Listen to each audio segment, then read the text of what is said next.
নড়াইলের কালিয়া উপজেলার পাচুরিয়া গ্রামে শিশু হত্যাকাণ্ডকে কেন্দ্র করে অভিযুক্ত তোতা শিকদার ও বিপুল শিকদারের বাড়িঘর ভাঙচুর ও লুটপাট করেছে দুর্বৃত্তরা। গত বুধবার মধ্যরাতে পরিকল্পিতভাবে বাড়িঘর ভাঙচুর ও লুটপাট করেছে বলে দাবি ভুক্তভোগী পরিবারের।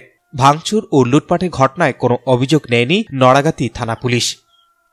জানা যায়, চলতি মাসে 14 নভেম্বর একই এলাকায় 6 বছরের এক শিশুর মরদেহ উদ্ধার করা হয়। এ ঘটনায় তোতা শিকদার সহ 6 জনের নাম উল্লেখ করে উপজেলার নড়াগাতি থানায় একটি হত্যা মামলা দায়ের করে নিহতের পিতা শাহিনুর শেখ।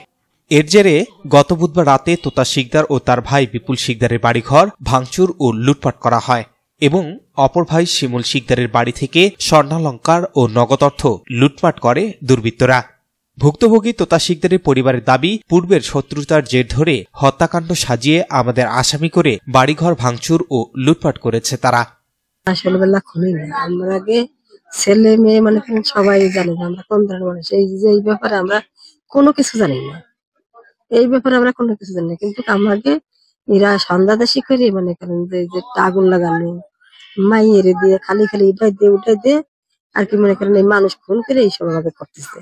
এইটা আপনারা যদি মনে করেন একটু বাজানের মতন কাজ করে একটু তদন্ত করে যদি খালি খুনি বাড়তে পারতেন, বুঝছেন, একটু খুনি বাড়তে পারতেন, তাহলে মনে করেন যে বাজানের মতন কাজ করেন। আমার ছেলেরা কোনোদিনও করতে পারেনি। এবার দেখতে পারেন যে তদন্ত করে যদি যে বাড়া যাবে সেই দিনই বুঝতে পারেন আমার কাকি বুড়ো মানুষ এই কথাটা কইছে। খালি আমাকে এই কদ্দর কোয়াল আমার ছেলে মেয়ে সবাই রান বানাই যে দেশ ছাড়া করে দিল। দুল ছিল, দুল নিছে আর কিছু টাকা পয়সা নিয়ে গেছে।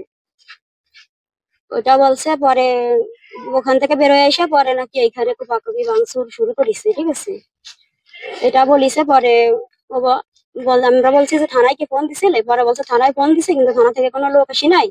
পাশের বাড়ি যে রাসুল ভাইয়ের কথা বলছে, রাসুল ভাইয়েরও ফোন দিছিলাম, রাসুল ভাইও তখন আসি নাই।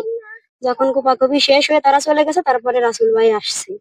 ঘটনার বিষয়ে নড়াগাতি থানার অফিসার ইনচার্জ শরীফুল ইসলাম বলেন, হত্যা মামলাকে ভিন্ন খাতে প্রবাহিত করার জন্য ভাঙচুর ও লুটপাটের নাটক সাজানো হয়েছে। আসামির বাড়িঘর ভাঙতে কারা ভাঙবে? বিবাদীরা ভাঙবে। জি, যারা বাদী পক্ষ এরাই তো ভাঙবে নাকি? হ্যাঁ অবশ্যই। এটা তো একটা নাটক, সাজানো নাটক, একটা কাহিনী তৈরি করছে যাতে এই মামলাটা ভিন্ন খাতে প্রবাহিত করা যায়। ও, মামলাটা ভিন্ন খাতে প্রবাহিত করার জন্য তারা এই নাটক সাজাচ্ছে, তাই তো? আমরা এসপি অফিসে এটা ডিএসপিতে গোয়েন্দা বিভাগে রিপোর্ট দিচ্ছি। আচ্ছা। Shahinur Rahman, news desk, ABN 24।